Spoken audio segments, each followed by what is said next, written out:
All right, folks, you guys are watching the Cam Rogers Show, presented by FanDuel. All right, June 21st, it's the NBA Draft at the Barclays Center in Brooklyn, New York. It's time for my top 10 mock draft. So let's do it. Number 1 on the board, the Phoenix Suns will select Deandre Ayton, the center out of Arizona. A little local flavor going from the Wildcats of Zona right to the Phoenix Suns. He averaged 20 points and 11.6 rebounds in 33.5 minutes per game last season. Flashed a field goal percentage of 61.2. Helped the Wildcats to a Pac-12 regular season title and the Pac-12 tournament title, which I guess you could make the argument doesn't really mean much because the Pac-12 was god-awful in basketball last year, but I digress. You could make the argument DeAndre Ayton belongs here solely because of the physical gifts. And that's what I'm banking on with the Phoenix Suns getting this guy. This guy could be a franchise type of player. And I understand the whole Luka Doncic this and Luka Doncic that.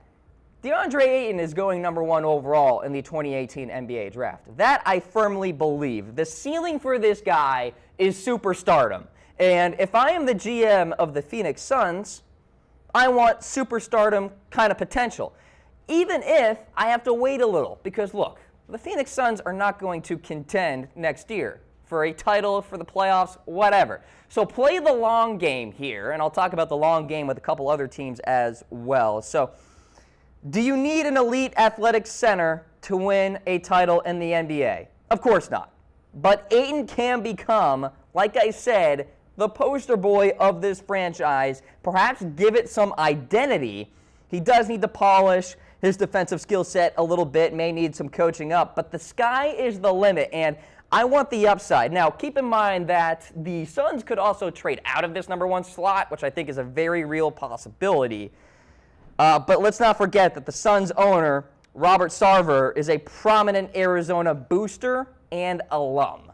So keep that top of mind when you're watching the NBA Draft right here on Chat Sports, because DeAndre Ayton at number 1 overall makes a lot more sense to me than, say, a Luka Doncic, a Marvin Bagley. Speaking of Bagley, let's go to number 2 here in my mock draft. The Sacramento Kings will indeed get the power forward center out of Duke. And in all honesty, there's an argument to be made that Marvin Bagley belongs atop this board. It's a popular argument out there among many analysts, and I could certainly buy into that too. I could totally see Bagley going number 1 overall. But this guy, overall, fantastic player, really overpowered people at Duke, which is something he obviously cannot do with ease in the NBA level. That, we just have to get out of the window there. Like, Bagley towered over people at Duke and in the college ranks. Once he goes to the NBA, it's going to be a little bit of a learning curve, as it will be with every NBA rookie out there.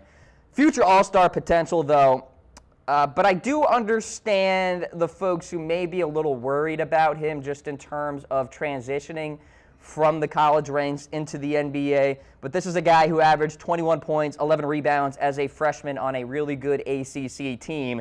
Does need to improve his defensive ability a little bit and his physicality, and perhaps kind of expand his offensive skill set here. But in terms of raw ability and talent, I think Bagley is easily in the top 3 discussion if you want to talk about a big board or anything like that. ACC Player of the Year as well, consensus first-team All-American, the number 1 overall prospect in the 2017 class for a reason. So the accolades are there.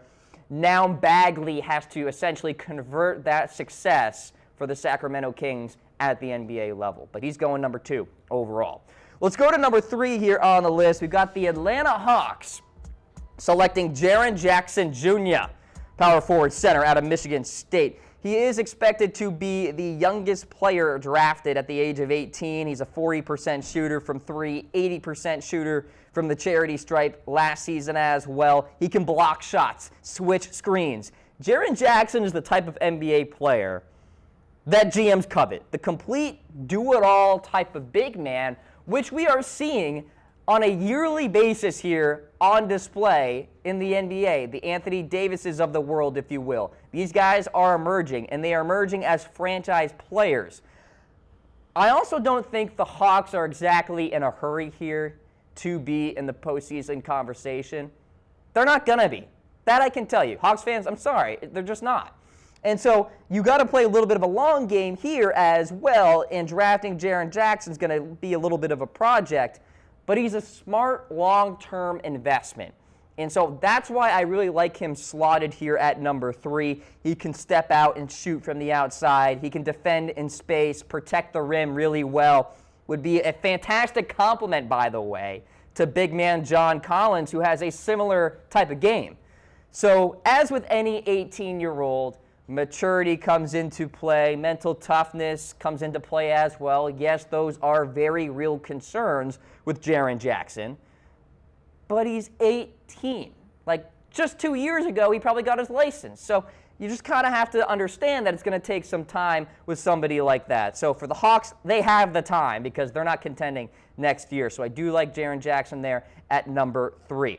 All right, folks, it's shaping up to be an exciting summer. World Cup, U.S. Open this week, NBA Draft next week. Make it even more exciting by playing games on FanDuel. FanDuel.com/chatsports is the way to go. Put your username in the comments section, and we will feature you live here on the Cam Rogers Show, presented by FanDuel. Just like Chris. He's on the show right now. He doesn't have Luka going in the top 3. No, I don't, Chris. I actually have him here at number 4 overall, going to the Memphis Grizzlies. Great transition, though. So Doncic is finally off the board. Yes, I am not in the camp that he is going to go within the top 3. I firmly believe that. I like the other 3 players much more. But, yes, you can make the argument he is the most NBA-ready player in the draft, fresh off the EuroLeague title and a Final Four MVP honors at the age of 19. He's got good ability to make the reads as a ball handler, has a high floor in my eyes. Now, having an experienced player like Mike Conley here for the Memphis Grizzlies, I think helps a lot. He and Doncic can kind of split playmaking duties that way. Eventually, Conley, Marc Gasol can kind of usher in Doncic as that franchise player for the Grizzlies. Shot 45.6% from the field, 30.9% from 3, 80.1% from the free throw line across the pond there. He's a generational player, and I'm talking up this guy a lot, deservedly so, but I want to say again, I like the other 3 players ahead of him more than Luka Doncic. Now, getting him at number 4 is still kind of a steal in a sense for the Memphis Grizzlies, and I think Doncic going to the Grizz would be a really nice play there, all right? So I think for the future for him, it's certainly bright, and on that team would be a fantastic pairing because I talked about Conley, talked about Gasol there. I think they do a really good job at mentoring him. All right, let's go to number 5 here on the list. We got the Dallas Mavericks.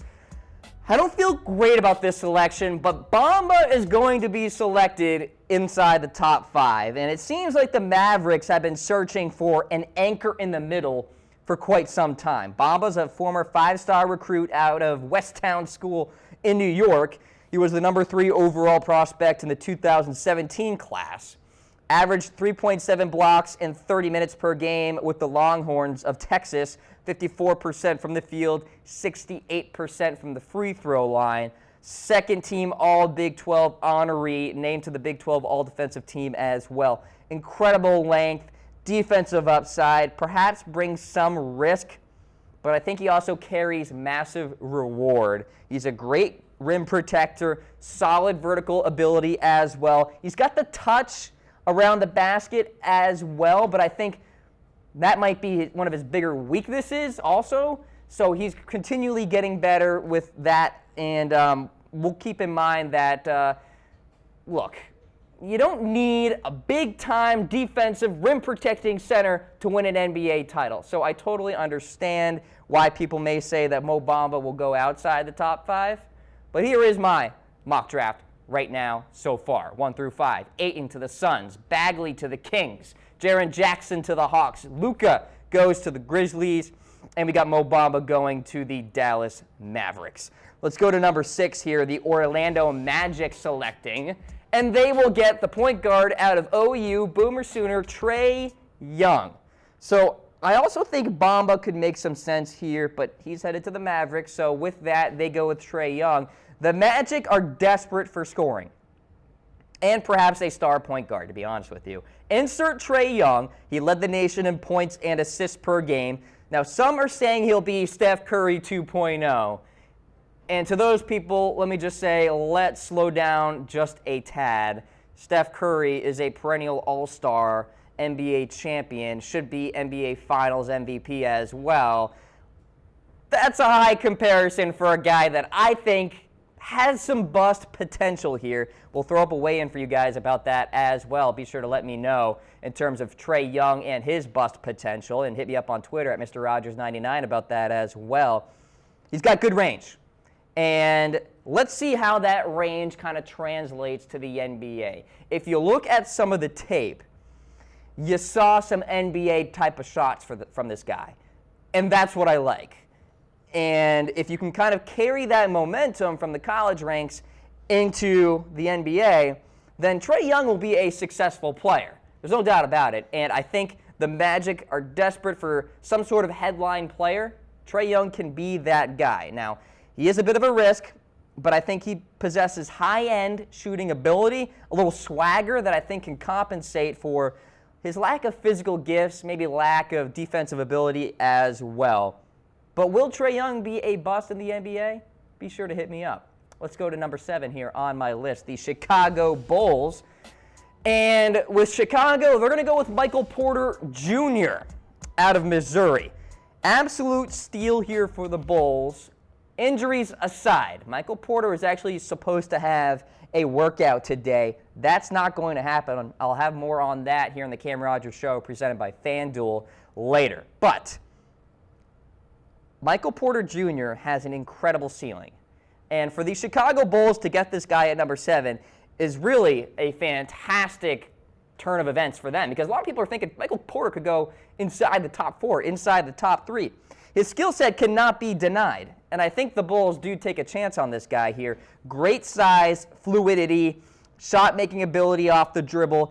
Yes, there have been some negative headlines. Refusing to participate in the combine medical examinations and the postponement of his first pro day. Then you have the cancellation of today's planned pro day as well, and perhaps some question marks about his ability to be a good teammate. I get all of that. But for Porter to go at number 7, I think in terms of value, really good value. Again, assuming that he will be fine with his back injury and all of that. All right, so be sure to let me know about MPJ in the comments section. Let's go to number 8 here, the Cleveland Cavs via the Brooklyn Nets here. I've got Wendell Carter Jr., power forward center out of Duke. So he's not quite Marvin Bagley, but he's close. Shot 41% from 3 on limited attempts for a Duke team that, of course, advanced to the Elite 8 this past year. Has a lot of offensive versatility that I think the Cavs could use right now, especially if one LeBron James leaves. His feet are a little slow, and that usually doesn't bode well for the pick and roll. So he has to work on that. He also doesn't have the best vertical lift in the world, but that can improve as well. So Wendell Carter is not Marvin Bagley. That I'm just going to say right here, right now. But he gives the Cavs a skilled, long big who could end up being better than Bagley in terms of long-term investment. All right? Especially if LeBron is gone. You got Wendell Carter, Kevin Love there as well, assuming Love isn't traded and all that. The Cavs start that rebuilding process. And if they start it with Wendell Carter, not a bad way to do it. All right, let's go to number 9 here on the list, the New York Knicks. Sorry, Knicks fans. Frank Ntilikina is not a point guard. He's just not. So they're getting Collin Sexton out of Alabama. So Sexton is your prototypical one-and-done star. Led the Crimson Tide of Alabama to the NCAA tournament, of course. He's super fast, super quick, extremely aggressive. Collin Sexton is the kind of guy that you game plan for if you're an opposing coach. That's what you want if you're the New York Knicks. You want Collin Sexton to strike fear into the eyes of opposing players on the hardwood and opposing coaches on the sidelines. So I love his work ethic. I love his ability to attack the rack as well. If I am an NBA GM and I'm looking at Collin Sexton on the tape and I see him and the way in which he goes to the basket, I say to myself, I want him on my team because that's what I want on the court. He's going to the New York Knicks at number 9. All right, and with that, let's go to number 10, the Philadelphia 76ers. We'll be selecting Mikal Bridges out of Villanova. So Bridges really helped his stock in his junior year with the Wildcats. He shot a career-best 43.5% from 3, 32 minutes per game in that span there on average. He's an unreal wing player, and if you watch the tape on him, he too can make the NBA shot. Talked about that with a couple of players here. Bridges can do that, and he's a fantastic catch and shoot prospect. Many say he's even the best in the draft. And if he goes to a 76ers team that is rapidly improving and will rapidly improve if it gets LeBron James, Mikal Bridges is just gravy at this point at number 10 overall for Philadelphia there. So I'll tell you what, watch out for the 76ers if they get Bridges and LeBron James, because you have Embiid, you have Ben Simmons, you have a fantastic team, title contending type of franchise going forward into next year. So Bridges is there at number 10. Let's summarize the entire list that I have for my 2018 NBA mock draft. The top 10 selections, of course, the draft next week, June 21st. Deandre Ayton at number 1, Marvin Bagley at 2, Jaren Jackson goes at 3, there's Luka at 4, Bamba at 5. And then 6 through 10 here, Trae Young, Michael Porter Jr., Wendell Carter, Collin Sexton to the Knicks, and Mikal Bridges to the 76ers there at number 10. Be sure to grade that mock draft as well.